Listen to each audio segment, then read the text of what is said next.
ខ្ញុំកាន់ជាមិនខានព្រះយេស៊ូវទ្រង់បាននោះទ្រង់សងគ្រោះហើយរក្សាខ្ញុំឲ្យបានហាឡេលូយ៉ានៅជាមួយអរអ្នកផ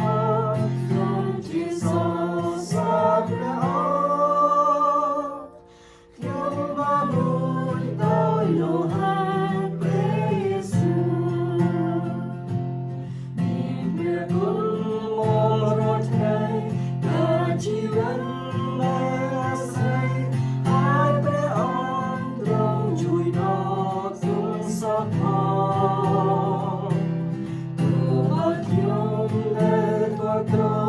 តែចិត្តខ្ញុំបានត្រេកអរព្រោះទ្រង់នោះខ្ញុំដោយសារជាព្រះអង្គព្រះយេស៊ូវ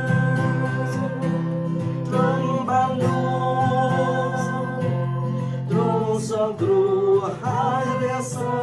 ខ្ញុំឲ្យបានហាឡេលូយ៉ានៅជាមួ